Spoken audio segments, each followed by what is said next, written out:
Yeah. Okay. So we got a couple things to talk about. One, I want to talk about your column. First of all, let me just say this in general. So it's a very well-written column. It's probably one of the best. I don't read columns generally because they're too long in the Bahamas. They're too long. But when it's entertaining, it's easy to read, as opposed to some sort of thesis. Mm-hmm. You know what I mean? Mm-hmm. Yeah. But the thing about the death. So a lot of people are not prepared. Are you prepared? You have a will? Yes, I do. Okay. Do you have a do not resuscitate order? No. Do you have a living will? I don't have a problem with being resuscitated. We had that discussion, remember? Don't leave it up to me to make that decision for you. Yeah, but see, if I might be somewhere with you and you crop out, and I'm going to go give me the odd stock. I'm saying to and you, the doc I is want gonna, to be resuscitated. And the doc, no, but I'm saying the doctor's going to be with me. And he's going to go. She's going to be a vegetable. I'm going to go. I love the girl. It's going to be my call at that point. It ain't going to be your call. You ain't going to be there. He can say, we want our next of kin. I'm going to say she has no more relatives. They're all dead. Because they don't have the bravery. And I will pull your big toe for the rest of your life. I like that. So you got to be ready though, because it causes a lot of legal issues as well. Mm-hmm. People fighting over the thing and all that kind of stuff, and it's nasty. Yeah, it's funny. I mean, I don't know why people think it's going to be any different. And I'll use like my mom as an example, right? Uh-huh. So she would always say, y'all get along anyway. Yeah, not when it comes to cash. Y'all always get along, and y'all have such a close bond and everything. I say, Mommy, listen, money especially and assets change things. Especially if someone one of them things tight. Things little rough, little mashup. Like I love my brother, my sister. I just say, but listen, so your wishes are, carried out. Just have your stuff in black and white, man. Mm-hmm. But it's funny, it's a lot of people hit me up over email to ask about the book that I talked about, the I'm Dead Now What. I was surprised in the number of people who reached out to find out about that. Well, a lot of people aren't. There are two things people aren't ready for, and this is why I'm also obsessed with two things right now. One is retirement. One is being prepared for retirement. Yes, retirement is, I know we're going to have Greg Bethel on. And, you got to come with some realities because not everyone can save. And not everybody is prepared to retire. Yeah, because to retire properly, you've got to be able to take care of yourself, and it's not an easy thing if you're not doing well. No. Like Dom, Dom is 20 years old. Mm-hmm. You and I are going to give Dom some advice. At least the best advice he will ever get. Jesus. And even if he doesn't do it, he will say that we told him this. Yeah. There are two things, Dom, you need to be concerned about. Health insurance, so take it out now, and whatever you have to pay, the minimum, you pay that for the rest of your life, because whatever money you save in the future, if you don't have health insurance, you'll go bankrupt. Mm-hmm. Even if you save $1 million, if you get one little visit to the doctor in a major catastrophic illness, $1 million gone. Okay? The second thing is, even if you only put at this age, and this is the perfect age, $20, $50 a month, $50 a month in an annuity for now until you are 65, that will be a lot of money when you get 65. Mm-hmm. And that will be the difference between you being able to live comfortably with whatever little pension you get from wherever you're working or national insurance. That will be the difference. Yeah. And if you have kids, well, then maybe that's what you pay your kids college for. But the reality is you've got to put something aside, even if it's only $10. Don't take your pension money to pay for your kids. No. I would never give anybody that advice. Okay. Let your children figure it out. Yeah. Because when you retired, you cannot have nothing, work. Right? But the point I'm making is put something aside. Put something, it's different things for different people, because you might have a pension, or you might have a pension in your job, depending on what it was. But the main thing is to be aware that you got to have something down the road. And what people don't realize is how that compounds. Warren Buffett. Yeah. His favorite word my boy. is compounding. Okay? You put that in, and by the way, you're 20 years old now, which means that when you're 35, whatever you're going to be making more than what you're making now. Hopefully, so you start off at 50, and then you get to where you put in 150. Mm-hmm. You keep upping it, right? Because that's compounding. Mm-hmm. And before you know it, you got a good chunk in the bank. Those are the two pieces of advice: health insurance and and putting that money aside for retirement. Very good advice. It ain't about saving money to have in the bank. Yeah. No, it's about having money so you can live when you're 65. I tell you, I remember going to an Act Like a Success conference with Steve Harvey. And I love Steve Harvey. I don't care what anybody says about him. I really do respect him. Yeah, that's okay. I love him, right? Yeah. And I remember him talking about... I don't know if he loves you back. I spoke to him. Yeah, no, he loves me. He does not think of you highly. And I remember him just talking about, having a savings mindset. And he was talking about, like, how if one of his friends' car broke down, that was devastation for them. Right. And said one of his friends asked him, well, what happens if, one of your cars breaks down? He was like, I'll just go get another one. Right. Now, of course. And he was saying how something that is devastating to them is just an inconvenience for him. The inconvenience is now he has to go out on the lot to go and find a car. Right. But of course, now this is where the sensitivity piece goes around.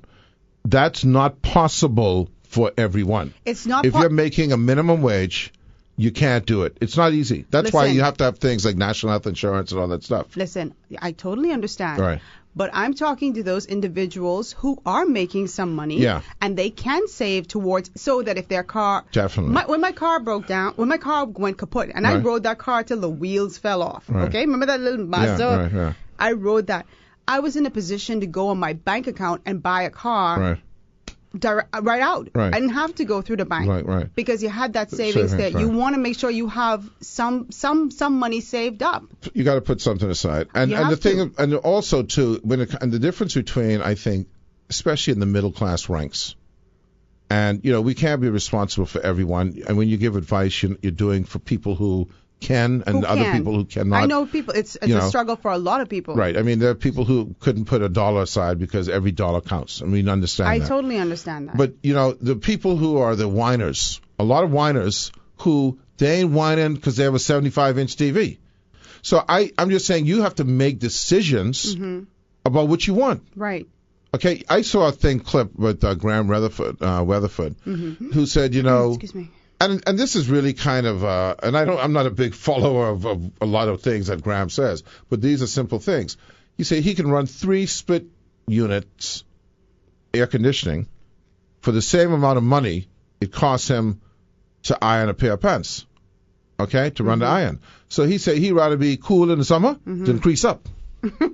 Now, when you think about it, so why do you care about what people think your pants look like? Compared to being comfortable. I don't. You see what I'm saying? And once we get past looking at what people think of us and say, what's important? What's important to me? How Rogan thinks about my pants or that I have the air conditioning in the heat of summer? What's important? Yeah. Because it's cheaper to run the air conditioning than to iron the pants. I'll tell you something. Years ago, I used to be into, and I was younger, like in the 20s, and I used to want to have the nice little Dooney and Burke bags because people say, you working, you got to look nice and all that stuff. No. You see this purse right here, Edward? This purse cost me $10. There you go. And I've had this for almost 2 years, and what do I care? It carries my contents. That's what it's for. And that's all I care about. You have to change your mindset about what it is. If you can afford it, fine. But don't be extending yourself beyond what you can afford. Absolutely. And I don't know why that doesn't get through to people. I don't know why. And you know what? These are the people who at least I'm concerned about in their complaint world. But I got this, I'm not talking about the people who cannot. I'm not talking about that segment. The people who tend to complain the most, however, are people who can make better choices. Because guess what? The person who can't, they don't have that. Yeah. They don't have that. That isn't even in their sphere to get that. You're right. The people who you hear getting the designer stuff and then also complain about not making ends meet, they can afford to make that choice to get the $10 bag versus the $200 bag. Let me tell you something. I worked in a bank before, and I'm friends with somebody who worked in a bank, and she would tell me all the time how the people who used to come all fresh up, I mean designer head to toe, had nothing in their accounts. And the people who would come looking normal. Balling. Well, you know what I learned my lesson? This is another little tip for Dom. I was 23 years old. I got my first credit card. It was a Visa.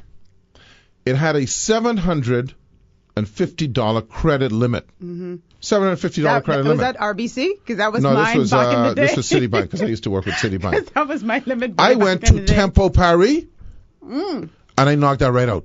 Oh, yeah. In one day. Going French. Boom. I knocked that out. I had me about, I don't know, three suit, some shades, some pants. SOOT? Yeah. Say it? Okay. I knocked it out in one day. Suit? Do you know how long it took me to pay that $750 off? About 10 years. You pay minimum payment? Minimum payment, 83. 83, man. Okay, because that's all I could afford to pay. I couldn't go pay the $750, because if I could afford the $750, I would have just bought the stuff. Mm-hmm. Okay, in those days I've been making, maybe 152. I don't even know how I get a credit card. Mm-hmm. I think it's because I worked at the bank. Okay, mm-hmm. But the bottom line is I learned from that day, because you know what? I was paying that 83 way past them pants could fit me. You didn't outgrow them pants, eh? Gone. Wow. Okay, so it's just not worth it. I like talking about like financial literacy and having that's why I told you I like listening to like Greg Bethel and people like Larry Davis from Colonial. Mm-hmm. I like to hear that, and I think we don't hear it often. Larry Gibson, pardon me. What did I say? Larry Davis, don't worry about it. Move on. I was just thinking about your boy from, what's his name? I don't know. From Curb Your Enthusiasm. Larry, that's Larry David. Not Davis. Okay. Yeah. Well, It's a complete. Close. That's why no one thinks highly of you. You can't. You don't even Larry know what to say. Gibson from Colonial. Yeah. Hey, well, everybody know I mean Larry from Colonial. Everyone know what you mean? They know what I mean. No, but we need more financial literacy. We need people to. It's just basic. And the main thing is, and this is all I say to people. You make a choice, and I'll give you a classic example. And again, this isn't everyone, but this applies to some people, right? So some people should listen to this. There are people who this can apply to. No. So you driving home every day, right now, as you're in the car, you pout up. You pout up right now. Why? Things tight. You're going home to work, because if you're a woman especially, that's job number 2, right? You got to go home. You got to cook the pork chop. Mommy and wife duties. Okay? You got to do the thing. And then now you don't have time to do things like spend time with the kids' homework, because you got to iron this, that, the next. You know what? Instead of that expensive watch, you probably could take that money and have someone who could iron for you. Okay? I'm just talking about choices. So now you don't have to do that one thing, and now that's time that you can spend with your kids. Okay? That's, and I'm not saying that's the decision to make for everyone. I'm just saying these are the kind of alternatives. If you want to have time when you can rest, time that you can have leisure, time that you can have vacation. If you have a $5,000 watch, how many vacations is that? And your watch is on the phone now. You got a phone, you know the time. But you want people to think, well, yeah, boy, they doing good. Yeah. They got plenty of cash. If you like it, fine. If you can afford it, fine. I'm not condemning anyone. But don't do it. But don't do it if you can't afford it. That's the issue. That's what I'm saying. You can afford it, man. Knock yourself out. Get 10. Man, flaunt it. Get 10 watch. You know what I mean? But if you're struggling, and of course there's some people who put 10 watch. Because and analyze why you're doing that. And I'm nowhere in the psychology world or have the right to counsel people, but why are you doing that? Why, if you cannot afford it, why are you doing it? What's the answer to that question? Well, that ain't a question for me. It is, and people say, well, this have a lot of value. To who? Who's buying your watch? Yeah. How many people selling watch to other people? Exactly. Have you ever bought a watch from someone? I go to the store to buy a watch. I'm not going, why don't sell me that watch? For real? No, but who does that? For real? Yeah. The only people who buy, who buys watches?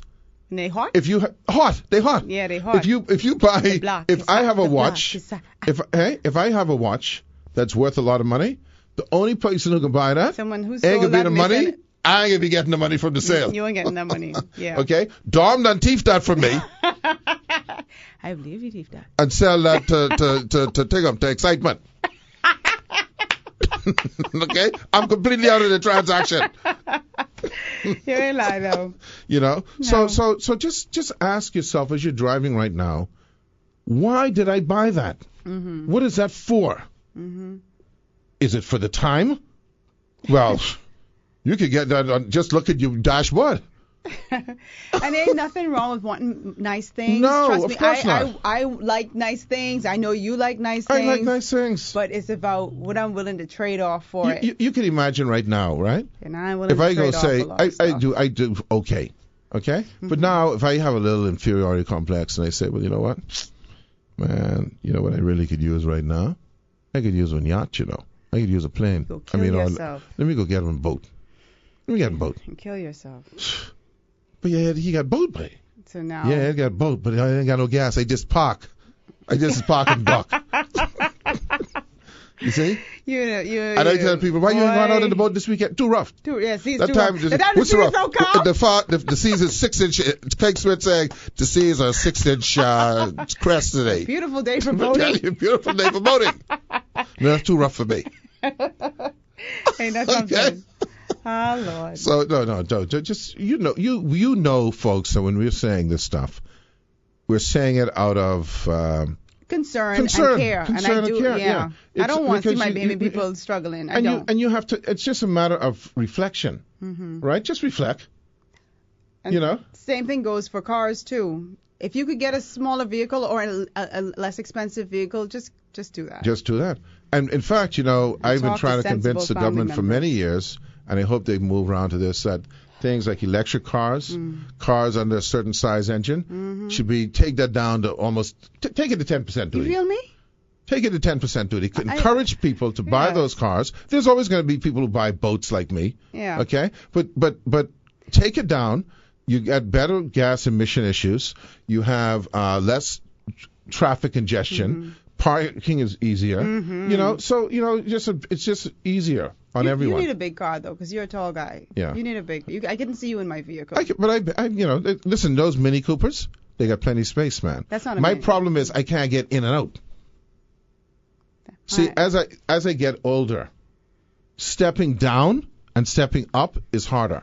Now, stepping up into and stepping down out of is not that hard. You see what I'm saying? I understand. So, that's my rationale, Yeah. Also, we got to go to break. We got to go to a break, Dom? News. All right, our guest this afternoon, and this is he going to have to tell me about how he feels, because if I feel like this at 60, he have to tell me how he feel at 82. Yeah. Our guest is J.B. Farrington, and in fact, when I called him, because he came on short notice, I said, how you doing, man? You still alive? He said, yeah, I'm here, let me ask you a question. Are you going to be here tomorrow? Because I want you to come on the show. How are you supposed to know? He's so silly. Anyway, we'll be right back. Say, are you going to be here? 96. And now, it's Ed Fields Live with your host, Ed Fields, and co-host Rogan Smith.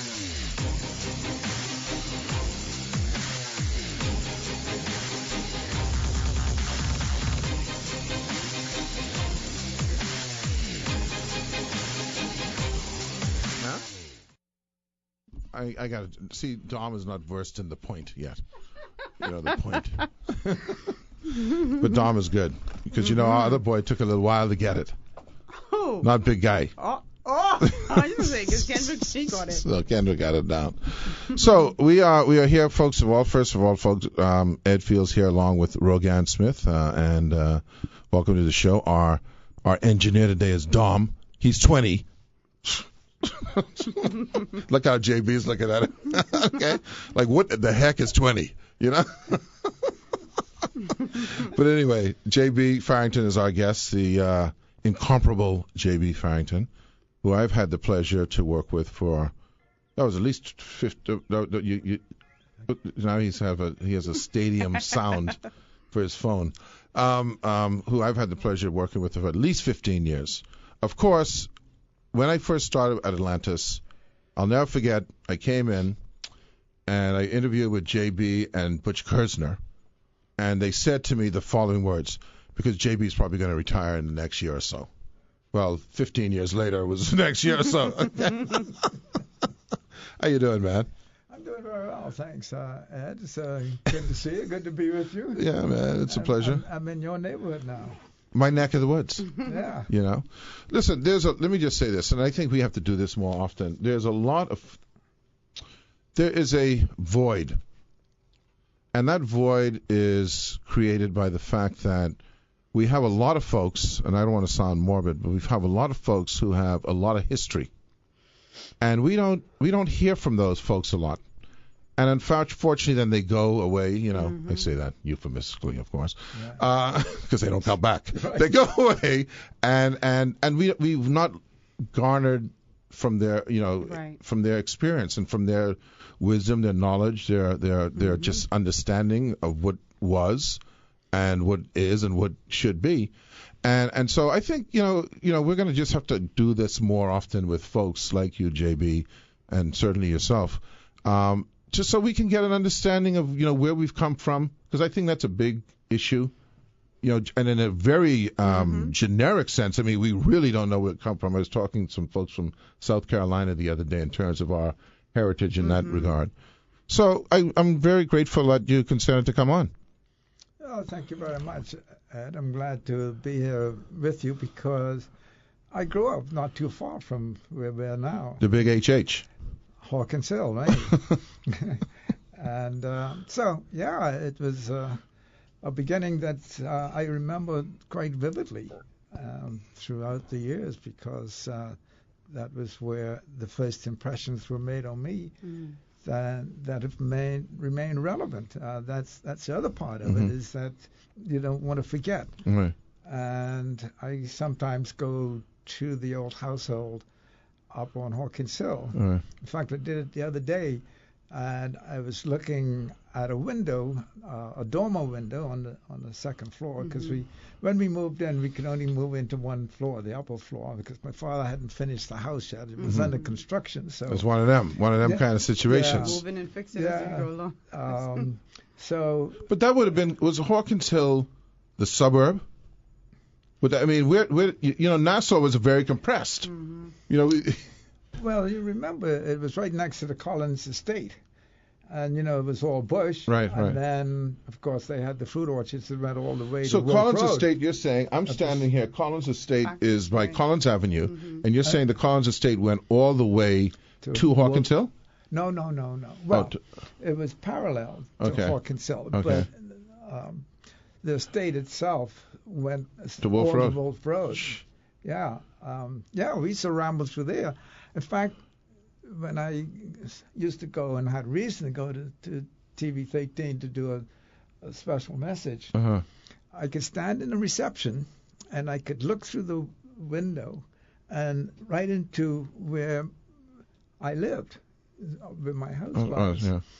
So, but also importantly, I was able to say to them, right where I'm standing now was my favorite pigeon plum tree. Where Z&S is. Yeah, where Z&S office is. But Nassau in those days, just to give some historical perspective, people don't realize East Street, West Street, Wolf Road. East Street was the border on one side, right? But I mean, obviously you had Collins Hill, etc. At West Street, then you went to Chippingham. But things like Robinson Road and things didn't exist, right?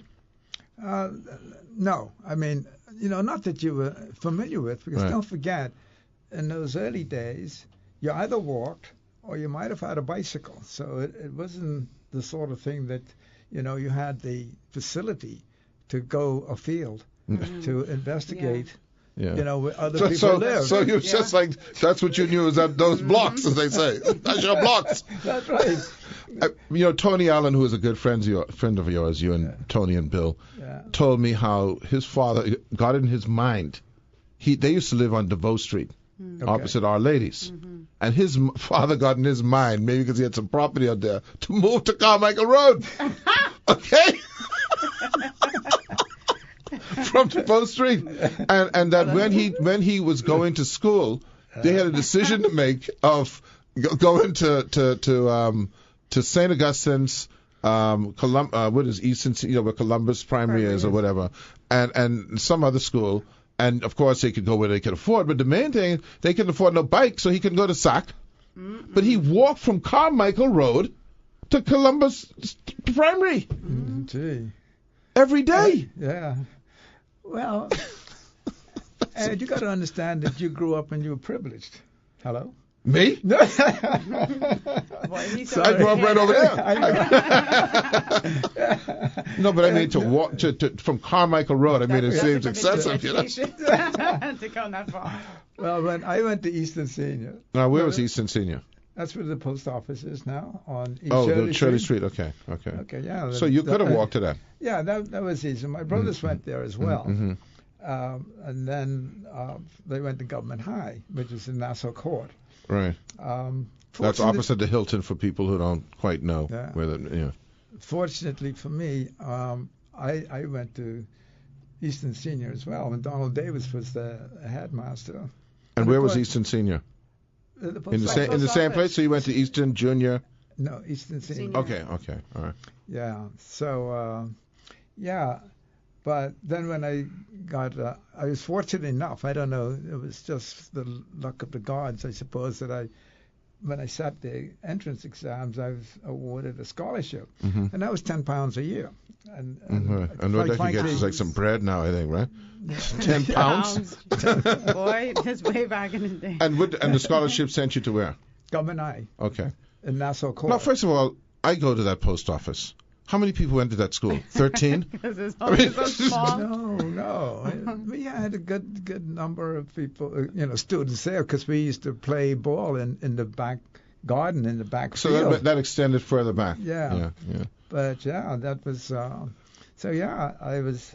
But then when I went to Government High, which is from Hawkinsville now, right. You had to walk. I had to walk to Government High until my parents were able to scrap enough money together to buy me a bicycle.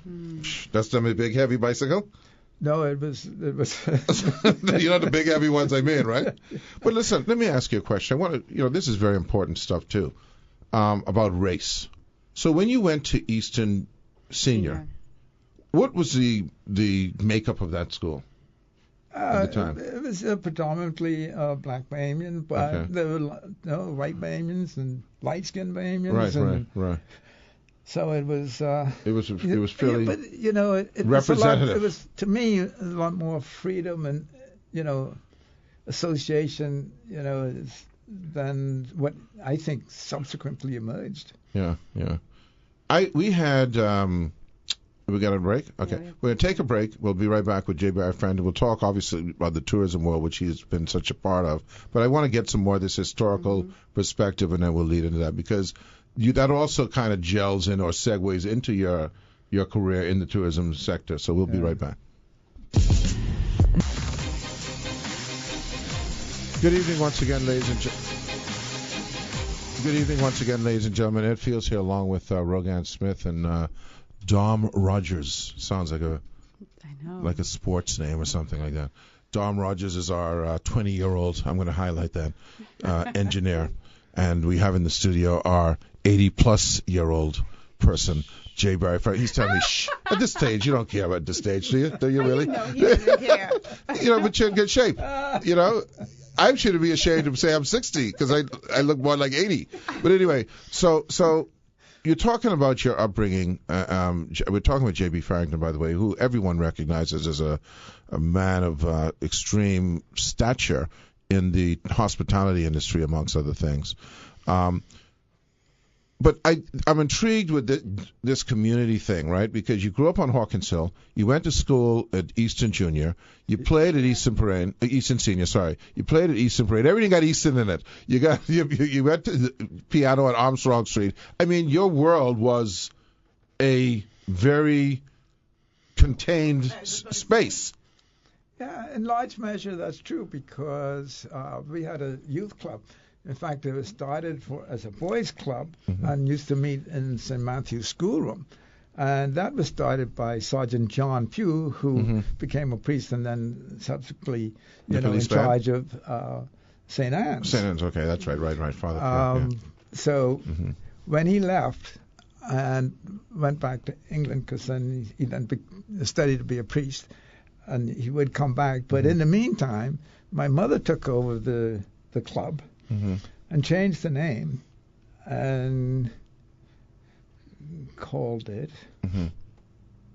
not JB's Club. No. What was it called? You know, that name escapes me right this minute. Okay, well, yeah. Okay.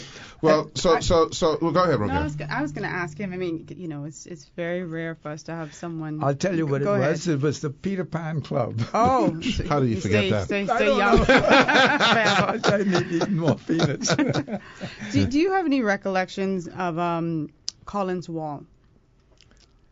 Oh yeah. I mean, the thing about it is, where I grew up at the house on Hawkins Hill, abutted the Collins property. And although it wasn't a huge wall, it was like a 4-foot wall, 3-foot wall, right on our boundary. But that gave us the opportunity to go and look for pigeon plums and to venture forth, because they used to have a fruit grove, but they also had, you know, guard dogs, so we didn't venture, you know, too far. And it wasn't until they started developing Centerville and then the road system changed that, you know, we could go from our backyard through. So whoever was Collins lived there while you were living in Arkansas? Mr. Collins. It was built by Ralph Collins, like 2-mile long wall. So you was Ralph Collins there when you were young? I don't know. Okay. That's something that I really don't have a recollection of that, because I was very young. Yeah. And but we always because I had fruit groves all the way down, you know, into in the valley. Right. Over the hill. Valley. Yeah. It all has relevance now, right? I'm very interested. It has relevance now, right? Because when you hear the valley, when you see an urban center, which is now the valley, you don't have a real appreciation for the fact that at one point that would have been fields. Yeah. You know, and grass areas or bush or whatever the deal is, you know. Yeah. I would love to talk to someone who could talk about that wall. That wall. I mean, because people liken it to the Berlin Wall and the segregation aspect of it. It was. I think as you went further over, you know, down south, then the wall became far more prominent and really kind of threatening, I guess. But you wonder about why you had such a threatening aura, because at the end of the day it was private property. Yeah. You know what I'm saying? So you wonder why, what was that about in terms of, okay, this is my property, I can wall it in. Why was that such a big deal? Because they felt as if it was a way of segregating poor blacks from whites in the downtown area, and so they just felt like, okay, you're just trying to keep yourself away from me. Right. People didn't feel so good about that. Yeah. But it just dawned on me right now that, because our recollection of it is it's just like a wall, just one side. No one really realized that it was a wall around an estate, because that's what it was, correct? Yeah. And it went through Sears Addition. I mean, on the western side of, Sears Addition. I wonder if any of that wall exists anymore through Sears Addition. You think there are any remnants of that? Way south, you'll find a little bit of it. Okay. Yeah. All right. Well, listen. So you graduate. You go to Government High. By the way, when you were at Government High, was Cecil Bethel there, or was he a student at the same time as you? He's older than you, Cecil Bethel Sr. Yeah, he was a teacher when you were there. Okay. When I went to school, he was a great teacher too. He taught Spanish and geography, and I thought one day, when you're young, you think that you're smarter than anybody else. So I thought I would test him. So and he would teach C.B. Bethel, and then he was headmaster for a while too. Yeah. So I hadn't done my geography homework. So I walked up to him and I said, Mr. Bethel, would you reprimand somebody for something they didn't do? Set up question. He said no. And I said, well, I didn't do my geography homework last night. Total setup. Now, I know Cecil Bethel. I got to use that. I want to know how he responded to that. That's funny. Said, get away from me, boy. See, now, Cecil Bethel was my cousin, right? He was my cousin on my grandmother's side, right? I used to call him Uncle Deke. And he was one of the most kind fellas you'll ever run across. But he was a disciplinarian. But what he was rewarded you with was your wit. That was because that's his way of rewarding you by just saying get away. Because trust me, he wanted to do more than that. That was actually funny. He was rewarding you for your wit. So you left Government High. Now, what did you do after that? What did I do after that? Well, I was like 18 years of age. Didn't have a job. I spoke to my mom, and she said, well, I think you have to go to work. But, the prospects of finding a job are not all that available. So even back then?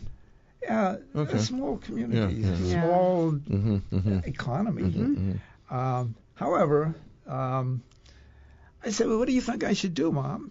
She said, you should be an accountant. Oh, my mother told me the same thing. And by the way, before going back, so today's kids are thinking about what they're going to do in school. Things weren't like that then. You finished school, and then now what? Yeah, well, because I wasn't going beyond high school. I mean, there wasn't the opportunity to go to college. My brother was fortunate to get a colonial scholarship to go study medicine in Scotland.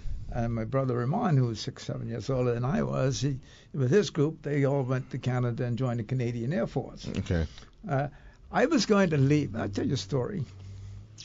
When I was 18 and I'm starting out to look at the world differently, I thought that maybe I should go to Canada too. Maybe I could join the Air Force.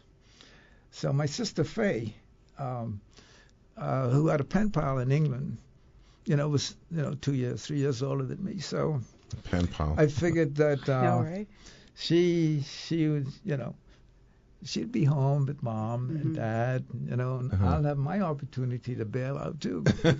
But she decided that she was going to go to England on holiday. And she had a pen pal. And they met and they fell in love. Oh, it was a male pen pal. Yeah. Okay. They married, and she never came back home. So you were trapped. She skipped down quick. So I became now the son who felt responsible for my mom, and to a lesser degree for my dad. So that's when my mom said, why don't you become an accountant? So she arranged for me to have a meeting with Herbert Deal. Herbert Deal was a public accountant. I knew. And he had his office above General Equipment, which was right at the end of Bay Street next to the British Colonial. And his brother Edwin was in insurance. I don't know if you remember. I know Edwin. Herbert became into the machines, right? The adding machine, Burroughs and all that stuff, right? So I went to see Herbert and Garth, and they said, yeah, we'll give you a job. We'll make you a student of ours, working in our office. And they agreed to pay me £7 a week. Okay, so that's now a pound is about $2 and something cents. Let's say $2.50. So right about $20.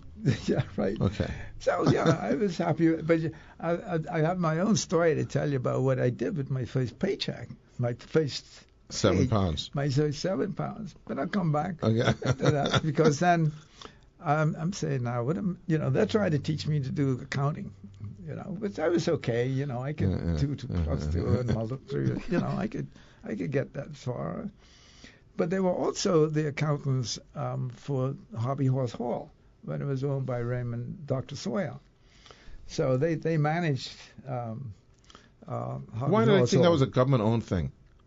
No. It was owned by a private concern? Yeah. Oh, I never knew that. And I think before Dr. Sawyer owned it, Alexis Neon owned it. Oh, okay. All right. In fact, they said Alexis was a wrestler, so he used to like to put on wrestling shows down at Hobby Horse Hall. Any rate, so I then started working at the racetrack on race days. So it was Tuesdays and Fridays for like 26 weeks. I don't think it was that long, actually. And then we got through with the race season, and they looked at me and they're trying to figure out what the hell are they going to do with me. And anyway, Herbert found me a job at the Nassau Yacht Haven. So that's how I ended up at the Nassau Yacht Haven in 1954. June the 14th, 1954 was my first day on the job at the Nassau Yacht Haven, owned by Bobby Simonet. The dockmaster was Derwent Knowles. Well, there you go. And the accountant at that time was Carl Marie, Brian Marie's father. And that's so Nassau was tiny. Boy, there's only about 14 people. No wall. So, yeah. So that's how I started. And what did I do there? I operated a Burroughs Sensomatic accounting machine. Which Herbert fixed, right? Yeah, right. Probably sold it. Yeah. Anyway. A Burroughs what? Sensomatic.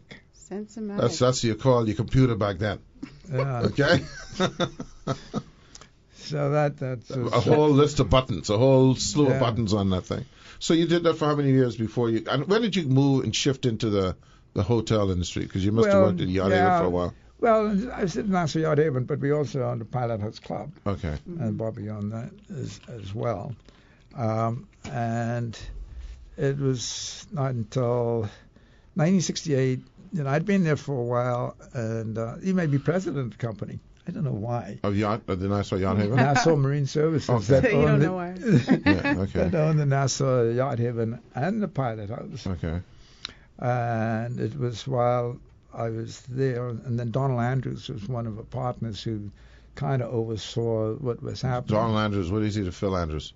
No, this was Donald Shields Andrews. Okay, he was an American. Okay. He's where real estate is now, Bahama Realty is now. Yeah. That used to be his home. Okay. And so it was then subsequently, while I was sort of in that capacity now going into 66, 67, Bernard Perron, who owned the Buena Vista, and Conrad Zeilman, who was an investor, promoter who was here, they looked, and Bernard owned the Buena Vista, he and Lorraine Onderdonk. Not familiar with Lorraine. Yeah. Lorraine used to be with the Hotel Association. Okay. She was a mainstay. And so they wanted to buy the Pilot House and the Yacht Haven. So when they bought it, I was kind of out of a job. Bobby sold it, and I stayed on as vice president and secretary and office cleaner. Boy.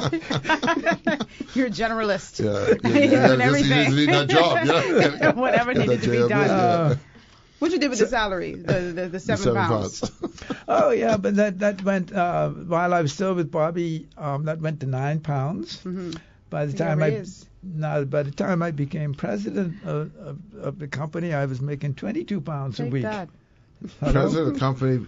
Big ball 22. So that's about $50. I don't even know what that could get you. Yeah. I mean, I'm sure it could get you a lot then. That would have been considered a high salary, right?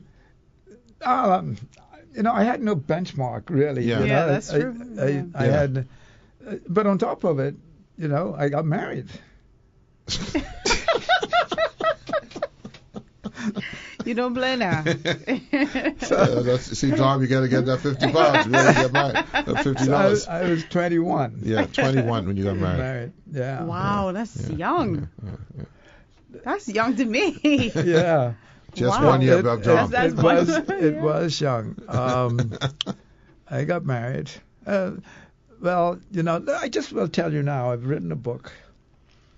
And so to be published? Probably in 6 weeks' time. I'm getting the proofs within the next couple of days. Yeah. And so we got married. Her name was Lee Rose Hall. Her parents owned Hall's Oasis. I know the Halls. Charles Hall. Was she Charles' sister? One of the children. Yeah. Yeah, Charlie and I were good friends at Xavier's College. Yeah, that was right. Her father was named Charles as well. Yeah. So it was kind of Halls. You know where Hall's Oasis is, Rogan? No, I don't. It's the little bar out on Carmichael Road, on Adelaide Road. If you go way down Adelaide Road, if you take going towards Carl Harbour. Yeah, if you go down Carl Harbour and take a right. All right. It's a bar out there on that road. Yeah. Hall's Oasis. Yeah. Yeah. Out in the middle of nowhere. That had to be like that. That was an oasis back then. But you know, Roy, what's his name? Peter Bowe. Yeah. Peter Bowe was my sister's godfather. Okay. Right. And we would go out to out to Carmichael Road. I think, what are these people doing out here? Mm-hmm. it's just like.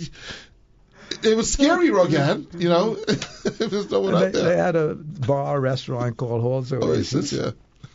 And a chicken farm. For good measure. That's the combo. This sounds something like right out of Deliverance to me, but I'm not going to go that far. We own a chicken farm and a bar. And what would you like for supper? Yeah. Chicken. Bourbon chicken. Oh gosh.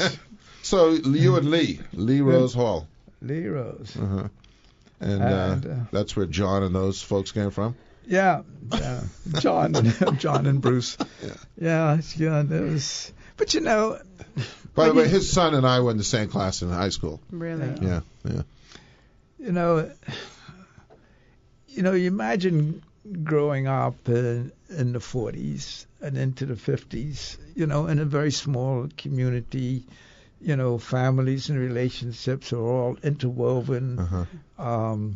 You know, my auntie and uncle, Ethel and Bethel, and I always call him Uncle B. You know, he's the foster of Bethel's parents. That's Ferran's parents. Grandparents, mm-hmm. You know. So, foster. Yeah. So, so it's and the Bowes, you know, related to them as well. And so it wasn't one of these burgeoning metropolitan, cosmopolitan areas. It was a very small community. Mm-hmm. Opportunities were, you know, very limited. Uh-huh. And so, but the thing about it was that, you know, we got married. You know, we had children, responsibilities, you know, and you find a way to make progress. And sometimes what you consider a little bit of a hostile world, because you got to make a living, you got to find a place to live, you got to live, you've got to, you know, so it was kind of hard work. Yeah. You know, I always would have these conversations with JB where I'd go in his office, I'd say, man, I can't take this. He goes, man, just, you know, it's, you know, I've been here 40 years. How you mean you can't take? I say, JB, your 40 years is like 10 years to me. You know what I mean? Because the world has changed so drastically. I'd say, did you have to deal with traffic coming down the Eastern Road? Did you have to deal with people getting shot and stuff? No. You know, it's a whole new world. Yeah. You know? But so when people know you as Mr. Paradise Island, obviously, that's the biggest association with you and, of course, the tourism industry. Where did you make that shift to Paradise Island?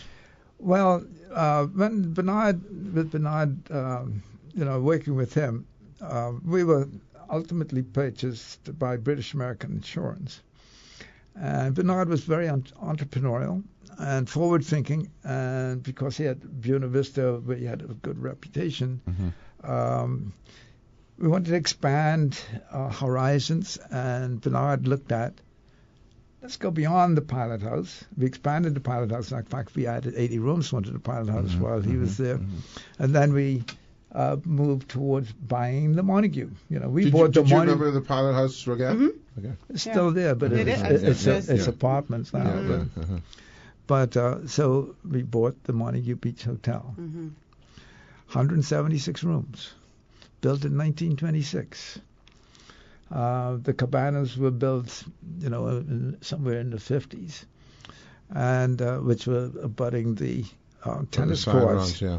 And so we thought that, you know, this was an opportunity, and British American were prepared to provide the funding. It's out of interest, how much did it cost to buy the Montague Beach Hotel in whatever year that was?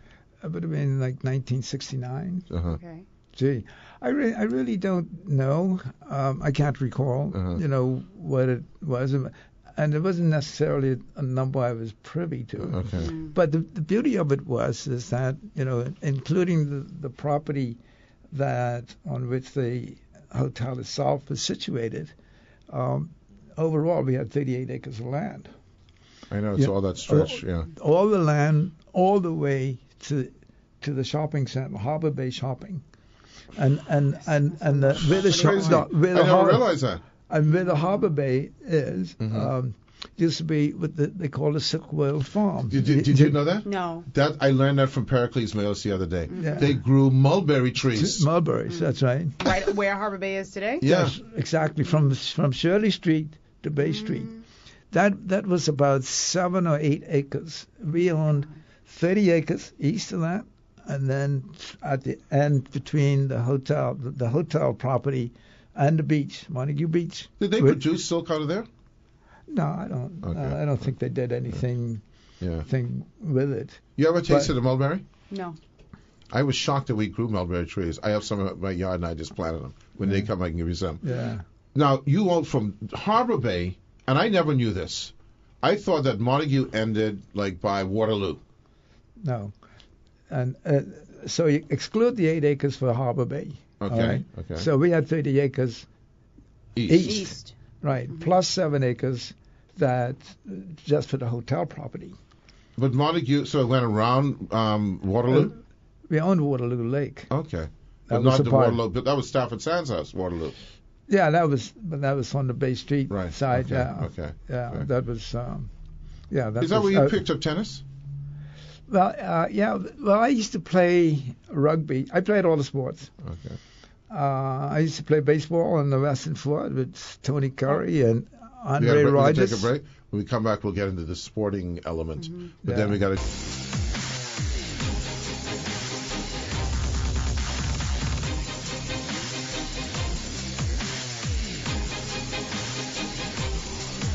Good evening, ladies and gentlemen. Ed Fields, Rogan Smith is learning some stuff. Aside from not knowing that we had a silk farm. You only knew that. I knew it recently. Exactly, only recently. From Pericles. From Pericles, because I went down to Pericles' house and he has everything, you know. And I'd seen this thing on mulberry bushes on something to do with the Queen. Pericles said, we grow them here. Anyway, so we're talking with J.B. Farrington, and we just left from your Pilot House soiree to Montague. And then now what happened that brought you over to PI? Well, basically what happened is that we couldn't make the Montague into a financial success. It was just too difficult, and our plans for the development, didn't take root. So we had to decide, and particularly Bernard and Hans Vandershoot, that.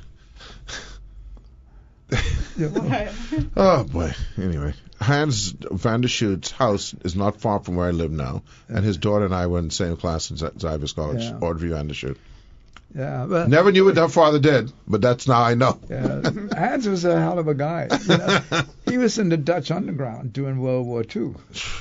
He was captured once by the Nazis. Yeah, and was imprisoned.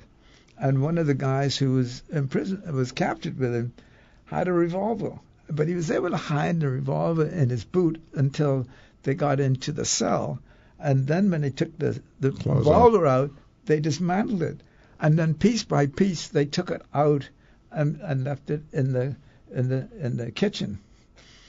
So they could find it later. Yeah. And put it together. Yeah. So anyway, no, they weren't going to find it. Oh, okay, they just want to get rid of the evidence. Oh, okay. Because they get shot immediately if they found a gun in their possession. That was suicidal. Yeah. So you went. You couldn't make the Montague work, so you went over to. Yeah. So I spoke to Steve Norton, and he arranged for me for an interview with Jack Davis, and they decided they could use me. And the thing about it is, I guess I was reasonably bright, so I could catch on to things pretty quickly. So they're trying to figure, what am I going to do with it? So I started working for Paradise Realty. Paradise Realty owned a casino, so I was going to be attached to the casino. Now that was taking me into territory heretofore never anticipated. So I was baffled. But how old would you have been then? That would have been 1971. So 40s. I was born in 1936. So late 30s, early. Yeah. So, at any rate, but it's a learning experience, and that's what I was prepared to do. I was going to make my way forward in any which way I can. So I worked in the casino for a while. I was a part of the executive committee. They decided not to have a general manager in the Paradise Island Casino because Jack and Steve and Jim, although we had a casino, weren't really fully involved, fully knowledgeable about how a casino functions. This was a learning experience. I knew that it was. So that's how I started. So I was a part of the executive committee, but I was the liaison between the executive committee and the casino management. So I spoke to all the guys in the casino who came from Steubenville. Steubenville was the hotbed of casino illegal gambling in Pennsylvania in the early years, and was always subject to a lot FBI of scrutiny. Let me ask you a question. I don't know if anyone's ever asked you this question, but I'm going to ask you here in the. There was always a cloud, like this mafia connection cloud. Yeah. So I don't know what else. And I never asked you this before. I could have asked you this before. Yeah. Was there any kind of truth to that, or was that just myth? That was pure mythological, quite frankly, because Bob Peliquin was the president of Intertel, and we had a security company based in Washington. And we had former FBI, Scotland Yard types in the organization who kept us squeaky clean. Well, why did it get that rep? Just because that was the casino business in that day? Yeah, that was a historical reputation that caused people to have this image of what the casino was all about. The myth has now been dispelled, Rogan. We now no longer have that sexy, romantic, we were involved with the mafia thing. It's gone. J.B. Farrington has just dispelled the whole myth. But let me put it this way. It wasn't something that I was introduced to. Yeah. They didn't. Yeah. Otherwise, they'd have to kill you. Okay. Yeah. So you passed you're into the casino, and that took you into Resorts International, right? Well, the casino was owned by Resorts International through a subsidiary. Right. So, and I was there for a while, and then we decided we got familiar enough with it. Steve and Jack began to understand because I could go back and forth and get stuff. And then finally said, okay, we want you to get into operations now. We want you to take over the Le Cabaret Theater. I want you to get into the accounting, take over the accounting of it, and work with our Florida office and the like. So. And you were up for that challenge at the time? Listen. You weren't scared at all to do this stuff? I was. No, it was funny. You say that because it was daunting. Yeah. But I felt as if, because I worked hard. I'll tell you a little story if I may. Yeah. When and there was a time and when I was I forget what year it was, but I was a couple of years I was chairman of the Road Traffic Authority. And I remember I used to go to work 7 o'clock in the morning. I worked till 8, 9 o'clock at night, weekends. It didn't make any. So one day I was coming into to park out front of the hotel. Taxi driver came to me and said, Mr. Farrington, he said, yeah, you here to work early? I said, yeah, I got a lot of things to do. He said, you come to work so early, they could give you a ministerial post. Because you could do it. He said, in fact, they could give you 2 ministerial posts because you could do one in the morning and one. You stay there till late. Right. So I said, well, yeah, that's an idea. He says, but how do you account for the fact that, you work so hard? So I said, it's because of the genes, So he said, I'm going to have to get some of those beans. Yeah. It's all about the upbringing, eh? That's funny. You then went to the Merv Griffin era, the Trump era. Well, the Trump then the Merv Griffin era. Yeah. The Trump era was like a mini era. Wasn't an error, really. It was just a flip. 1988. Yeah. And then, of course, the big transition, because one of the things that JB and I both worked on together was the Paradise Island Story, with Paul Aubrey's son, Jim Lawler, and his daughter, I forget her name now, Anne Lawler. And so we've seen those transitions, because the next transition, of course, was the big thing. And I heard Sean Connery say this. I think he was still, I'm pretty sure he was still there. Remember when Saul got knighted? You were there then, right? Oh, yeah. And they had a function for him. And Sean Connery got up and said that the one thing that you could say about Saul, many have come and many have promised, but Saul hasn't delivered. Yeah. And 1993 was when you met Butch and Saul? Yeah, Butch. I knew Butch in 93, and then they actually took over in 1994 from Merv Griffin. And, it was the most exciting journey that anyone could make. And I happened to be central to it in many ways. And, to see it unfold, to take the first step in rehabilitating the Paradise Towers, the Paradise Island Hotel, the Britannia Beach, and expanding and starting to create the Royal Towers and the Aquarius, and and it just grew. In fact, we just got finished in the first year. This is now 1994, and we just finished doing that. And Saul called Butch and I, and Butch was Saul's son. And so we sat in the boardroom, and Saul said, we now got to get started on the next stage, and I want to write the letter to the Prime Minister. I want to build 1,200 rooms. I want to build an aquarium. That's a dig. And then I want to build a marina. And I did Paradise Island Marina. And the tunnel. The tunnel. And so his thinking was, he said, one day Havana, Cuba will be a threat.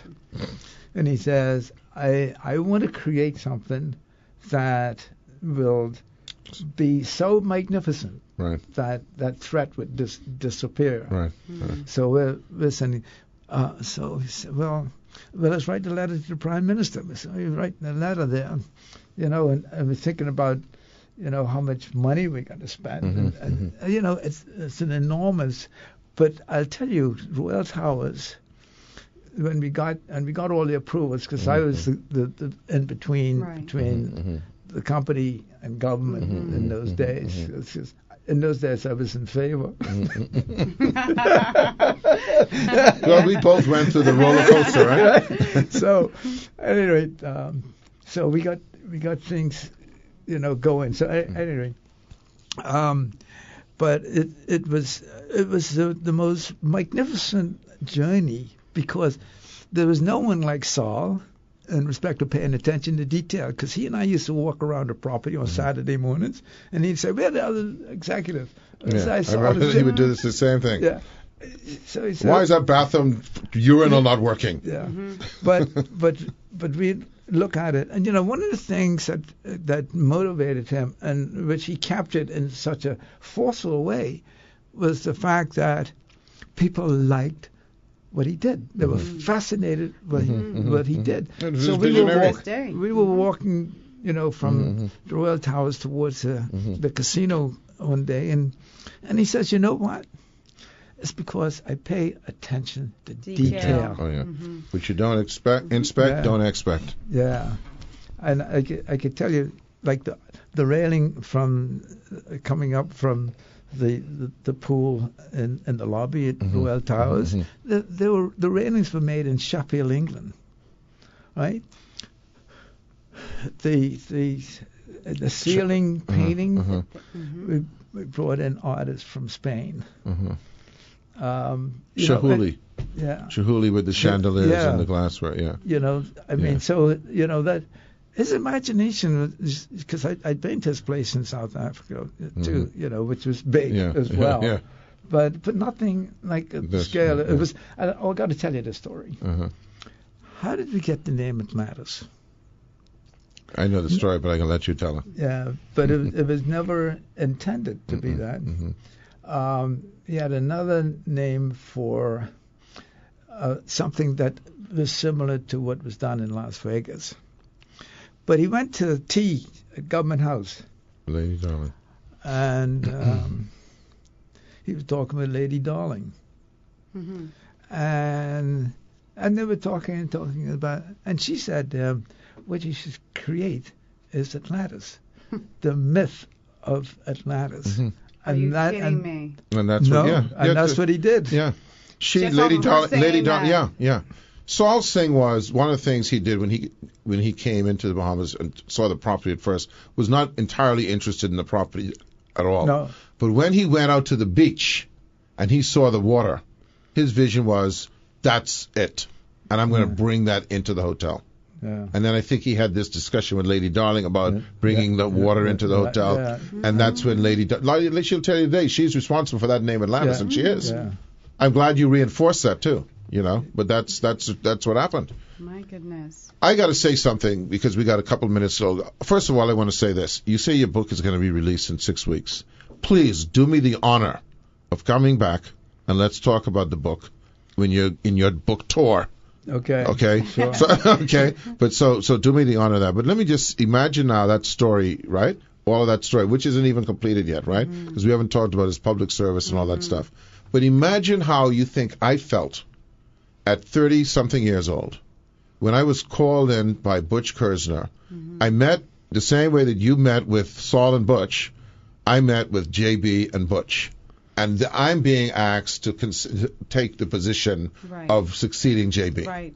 That's what's, it didn't really dawn on me till right now. Right. You know what I'm saying? Because he never left. Yeah. But as a result of that, we formed this kind of bond, right? Because you talk about succession and transition. It was a very slow transition, but the reality is it was a very worthwhile experience. It was just imagine that. So all of that what you've heard, okay, and I'm now being at this particular age of my life being asked to come and succeed J.B. Farrington in the role that he played over in Atlanta. So you can imagine the thrill that I was going through at the time, So I, publicly I got to say, JB, you're going to be back. So this isn't, but, that has been the one thing that I was very disappointed.